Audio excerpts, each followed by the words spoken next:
पंजाब केसरी में आप सबका स्वागत है। मैं हूं चंद्रशेखर धरनी। आज हम आपको बताएंगे कि दल बदल कानून क्या है। दल बदल कानून को लेकर एंटी डिफेक्शन लॉ के नाम से एक पुस्तक लिखी गई है। ये पुस्तक लिखी है राम नारायण यादव जी ने। राम नारायण यादव पंजाब विधानसभा में पूर्व एडवाइजर रहे हैं, हरियाणा विधानसभा के अंदर एडिशनल सेक्रेटरी पद से रिटायर हुए हैं। और इसके अलावा अगर इनके बारे में जानकारी देनी हो तो कम शब्दों में ये है कि संविधान विशेषज्ञ इनको कहा जा सकता है, क्योंकि इनकी पकड़ है विधानसभा से जुड़े हुए सभी मामलों पर, संविधान के सभी मुद्दों के ऊपर। बातचीत करेंगे यादव साहब से। यादव साहब, आपका स्वागत है पंजाब केसरी में। धन्यवाद जी। यादव साहब, दल बदल कानून, इस पर आपने पुस्तक लिखी है। ये पुस्तक कितने दिन में आप लिख पाए? ये प्रेरणा या ये चीजें दिमाग में कैसे आई आपके? देखिए, प्रेरणा तो ये है कि मैंने सर्विस ही हरियाणा विधानसभा में की है और रिटायरमेंट के बाद में पंजाब विधानसभा में की है। मैंने लोकसभा में और नेशनल और इंटरनेशनल इंडियन पार्लियामेंट और फॉरेन पार्लियामेंट्स में ट्रेनिंग्स भी दी है। तो उसमें देखा है कि कई इश्यूज जो हमारी डेमोक्रेसी में डेवलपमेंट कर रही हैं या प्रोग्रेस कर रही हैं, उनमें एक डिफेक्शन लॉ भी ऐसा है कि जो 1985 में ही तो बना था और उसके बाद भी उसमें काफ़ी कमियां रह गई हैं। उसमें कुछ विशेषताएं भी हैं लेकिन कमियां ज़्यादा हैं। मुझे यहाँ से मोटिवेशन मिली और जब कोरोना स्टार्ट हुआ था, कोरोना काल में मैंने उस खाली समय को इसके लिए उपयोग में लिया, जिस टाइम पर मैंने 2 किताबें स्टार्ट की थी, एंटी डिफेक्शन लॉ, और उम्मीद है कि 3-4 महीने बाद दूसरी किताब आपके लिए पार्लियामेंट्री प्रिविलेजेस के ऊपर आएगी, जो वो भी बहुत इंपॉर्टेंट है। क्योंकि आजकल आपने देखा होगा कि एडमिनिस्ट्रेशन और लेजिस्लेचर के बीच एक तरह का टकराव चलता आ रहा है कि हम सुपीरियर हैं और हम सुपीरियर हैं। मैं उसमें ये बताने की कोशिश करूंगा कि दोनों ही सुपीरियर हैं अपने काम में और दोनों को ही दोनों की रेस्पेक्ट रखनी होगी। तो इस यहाँ से मुझे मोटिवेशन मिली है। अगर ये कहा जाए कि कोरोना काल में लॉकडाउन का सही तरह से समय का इस्तेमाल किया, तो आपने अपने जो ज्ञान अर्जित किया हुआ था, जो आपका अनुभव था, उन सारी चीज़ों को एकत्रित करते हुए इस किताब में संजोने की कोशिश की है। जी, ये देखिए, आपको पता है और मैं फिर भी अब बताऊं कि दल बदल कानून बहुत पुरानी प्रथा है, ब्रिटिश काल से चली आ रही है। और हमारे हिंदुस्तान में भी ये आज़ादी से पहले भी थी, जब कॉन्स्टिट्यूएंट लेजिस्लेटिव असेंबली थी, जब सेंट्रल लेजिस्लेटिव असेंबली थी, उसके बाद में भी ये चलती आ रही है। सबसे ज़्यादा जो दल बदल कानून स्टार्ट हुआ वो 1967 में हिंदुस्तान में स्टार्ट हुआ और उस टाइम इतना हो चुका था कि हज़ारों की तादाद में दल बदल हो गए थे, बहुत सी सरकारें गिर गई थी, नई बन गई थी, दल बदल मेंबर इधर से उधर हो रहे थे। तो तब लोकसभा ने एक यूनानिमस रेजोल्यूशन 1967 में पास किया कि सभी दलों की एक कमेटी ऑन डिफेक्शन अपॉइंट की जाए। उस कमेटी ने 69 में अपनी रिपोर्ट दी।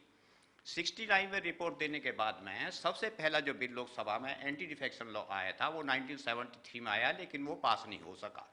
दूसरा 79 में आया, लेकिन 85 में जो बिल आया वो लोकसभा के दोनों सदनों, लोकसभा ने भी और राज्यसभा में भी पास कर दिया और 1 मार्च 1985 से ये कानून बन गया।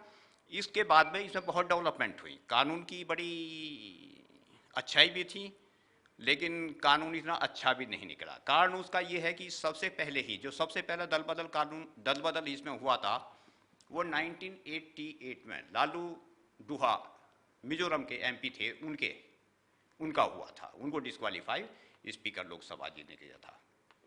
तब से बाद में इसको चैलेंज भी किया गया, बहुत सी हाई कोर्टों में चैलेंज हुआ, फिर सुप्रीम कोर्ट ने सभी केसों को अपने पास बुला लिया। फिर इसमें पैराग्राफ 7 जो 10th शेड्यूल में लागू हुआ था 85 कॉन्स्टिट्यूशन में अमेंडमेंट के द्वारा, उसके पैराग्राफ 7 को जो जुडिशियल रिव्यू के बारे में था उसको स्ट्रक डाउन कर दिया था कि इसमें स्पीकर साहब के या चेयरमैन साहब के ऑर्डरों को चैलेंज किया जा सकता है और उसको रिव्यू किया जा सकता है।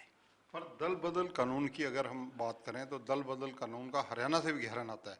हरियाणा में आया राम गया राम की राजनीति रही है किसी जमाने में। आप हरियाणा की राजनीति को भली भांति जानते हैं। देखिए जी, मैंने हरियाणा में सर्विस की है और मैंने हरियाणा का रेफरेंस भी दिया है और आया भी है वो रेफरेंस। मैंने वो रेफरेंस अपने लेवल पर ही नहीं दिया, वो नेशनल लेवल पर है।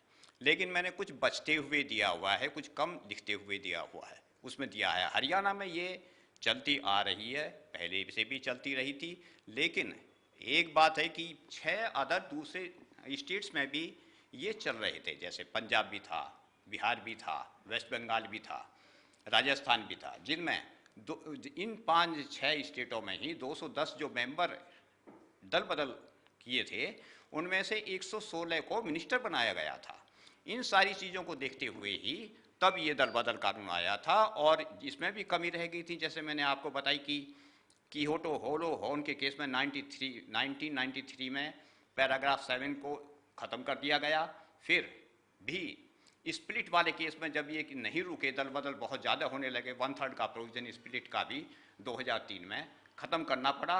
अभी भी जब 2/3 की मेजोरिटी है, इसमें इस्तीफ़ा दे के भी मेंबर चले जाते हैं, तो बहुत कमियां हैं। अब ये कमियां दूर होने के लिए 2 चीज़ें हमारे सामने आई हैं। एक तो national commission to review the working of the constitution, उसकी रिकमेंडेशन गवर्नमेंट ऑफ इंडिया के पास पेंडिंग पड़ी हुई हैं।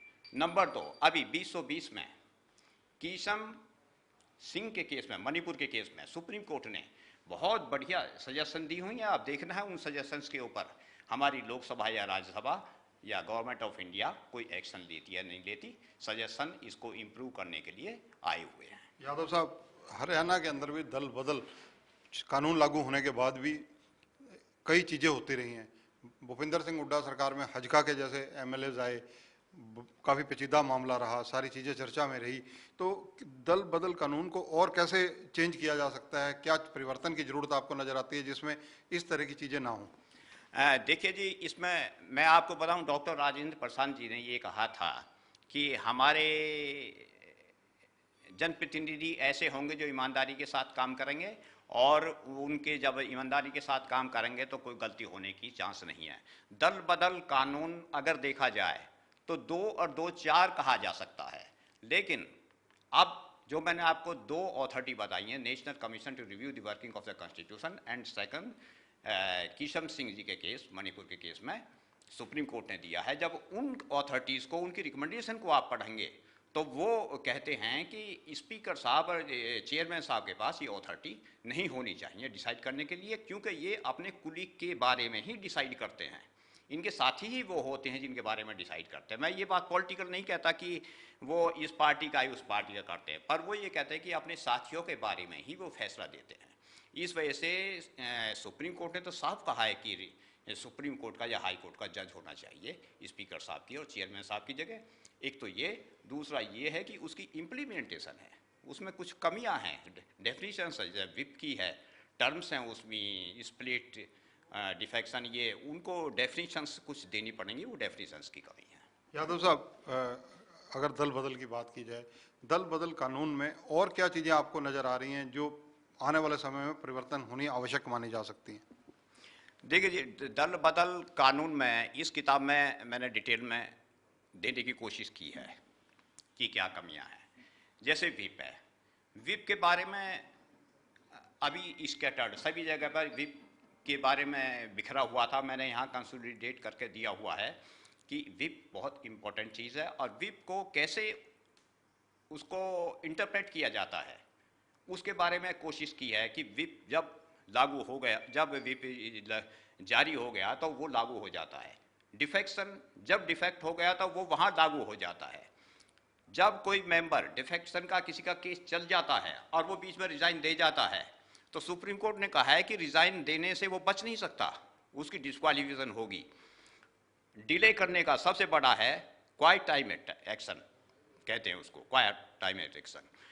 डिले करने वाली जो सबसे बड़ी इसमें परेशानी है, ये दूर होनी चाहिए कि इसमें टाइम नहीं दे रखा कि स्पीकर साहब या चेयरमैन साहब कितने दिनों में इसको फाइनल करेंगे। इसमें कोर्ट भी नहीं कह सकती। हालांकि हमारे हरियाणा के केस में कुलदीप बिश्नोई जी के केस में कहा हुआ है कि 3 महीने 4 महीने में डिसाइड करो, और उस बात पर सुप्रीम कोर्ट ने भी माना है, लेकिन डायरेक्शन ही दे सकती है, वो बाइंड नहीं कर सकती। तो कुछ चीज़ें हैं जो इसमें सुधार करने की जरूरत है। यादव साहब, इसके अलावा आपने कौन कौन सी और पुस्तकें लिखी हैं? संविधान से आपका प्रेम है, आप संविधान पे खुद भी जुड़े हुए हैं और रिसर्चेज भी करते रहते हैं। देखिए जी, मैं डॉक्टर सुभाष कश्यप जी अभी हैं, उनके ऊपर मेरी बड़ी मेहरबानी रही है। मैं 1988 से उनके संपर्क में रहा हूँ और उनसे बारे में मैंने डॉक्टर अंबेडकर जी के बारे में भी कई बातें पूछी थी और उन्होंने ये बताई थी कि ये बात मैंने डॉक्टर अंबेडकर से खुद पूछी थी। इस वजह से मुझे और भी ज़्यादा फेथ उनमें हो गया। जो आदमी खुद भी डॉक्टर हैं, PhD, और डॉक्टर अंबेडकर से मिले हुए हैं, तो उन्होंने मुझे मोटिवेट किया कि तुम एक हिंदी में संविधान परिचय किताब लिखो, जो मैं नहीं लिख सकता, मैं हिंदी में नहीं लिख सकता। मैंने अभी हाल ही में, आपको पता है, आपको भी मैंने शायद दी होगी कि हिंदी में मैंने अगस्त क्रांति के नाम से एक संविधान परिचय की किताब हिंदी में लिखी, जिससे कि हमारे नॉर्थ इंडिया के स्टूडेंट्स, बच्चे समझ सकें। और वो समझ सकें, जैसे सुभाष कश्यप जी ने कहा था कि अगर हमारे सरल भाषा में संविधान नहीं समझाया गया तो हमारे बच्चे, हमारी आने वाली जनरेशन संविधान को भूल जाएंगी, संविधान क्या है उसके बारे में नहीं जानेंगे। एक किताब तो मैंने अगस्त क्रांति इस वजह से नाम दिया है कि अगस्त में हमें संविधान बनाने का ब्रिटिश ने ऑफर दी थी। अगस्त में ही हम आज़ाद हुए और अगस्त में ही हमें जम्मू कश्मीर का 2019 में 370 हटाई। इस वजह से मैंने अगस्त क्रांति इसका नाम दिया। सबसे पहली जो किताब है मैंने हरियाणा विधानसभा के बारे में और पूरी लेजिस्लेचर के बारे में दी थी, public purse and it's management. देखिए लेजिस्लेचर है क्या? लेजिस्लेचर दो काम करती है। काउंसिल ऑफ मिनिस्टर्स को कंट्रोल करती है, उनको ऊपर चेक रखती है। काउंसिल ऑफ मिनिस्टर जवाबदेही होती है, नंबर 1। नंबर 2, लेजिस्लेचर का सरकारी बजट के ऊपर कंट्रोल होता है। अब जब ये दो चीज़ें लेजिस्लेचर के हाथ में होती हैं, कि काउंसिल भी उसके हाथ में है, बजट भी उसके हाथ में है, तो आप ये बताइए कि सुशासन क्यों नहीं हो सकता? सुशासन हो सकता है। मैंने कोशिश की है कि हमारे पास सदन और समितियां, दो ऐसी चीज़ हैं कि उनके माध्यम से हम सुशासन 100% ला सकते हैं, बशर्ते कि हमारे सदस्य तत्परता के साथ काम करें। तीसरी किताब मैंने लिखी है मैकेनिज्म ऑफ इंडियन कॉन्स्टिट्यूशन। ये 800 पेज की किताब है। इसमें मैंने बहुत 2.5-3 साल लेबर की थी, लेकिन इसमें जो मेरा पब्लिशर है वो मुझे कुछ रेस्पॉन्स नहीं दे रहे 3-4 साल से। मुझे वो अभी नंबर भी हो गया, सब कुछ भी हो गया, लेकिन प्रिंट की नहीं की, क्या की, उसके बारे में कंट्रोवर्सी में नहीं पड़ जा। कुछ ने कहा कि केस कर दो, मैंने वो छोड़ दी। मैकेनिज्म ऑफ इंडियन कॉन्स्टिट्यूशन बड़ी अच्छी किताब थी। फिर एक कॉन्स्टिट्यूशन ऑफ इंडिया के बारे में लिखी है। तो ये मेरी अब 5th किताब है। 6ठी किताब आपको अगर भगवान करेगा तो 4-5 महीने बाद पार्लियामेंट्री प्रिविलेजेस पर देकर और कोशिश की जाए। किताब एक बार आप दिखाने की कोशिश करें तो ये देखिए, यादव साहब ने ये किताब जो है एंटी डिफेक्शन लॉ, ये किताब हाल ही में लिखी है और जल्दी ही ये लोग अर्पित करेंगे, इसको करवाएंगे किसी के हाथ से। लेकिन आपको एक महत्वपूर्ण बात बता दूं कि ये जो है, देखिए इसमें बहुत क्लियर लिखा हुआ है, dedicated to innocent Indian voters. इसका प्रथम पन्ना खोलते ही सबसे पहले बहुत वैल्यूएबल चीज लिखी हुई है। और राम नारायण यादव संविधान के ऊपर, इन चर्चाओं के ऊपर जो पुस्तकें लिख रहे हैं वो जनता के लिए तो उपयोगी हैं ही हैं, विधायिका के लिए बहुत उपयोगी हैं। हरियाणा विधानसभा के जो MLA पहली बार बनकर आते हैं या कई बार बन के आए हों, सबके लिए ज्ञान वृद्धि का काम करते हैं। राम नारायण यादव जी के इन प्रयासों के लिए पंजाब केसरी टीम की उनको शुभकामनाएं हैं। कैमरामैन संजय सिंह के साथ चंद्रशेखर धरनी, पंजाब केसरी टीवी, चंडीगढ़। हमसे जुड़े रहने के लिए हमारे YouTube चैनल को सब्सक्राइब करें और नई वीडियो की नोटिफिकेशन के लिए बेल आइकॉन को दबाएं। अगर आप ये वीडियो Facebook पर देख रहे हैं तो लाइक जरूर करें और ज्यादा से ज्यादा शेयर करें। धन्यवाद।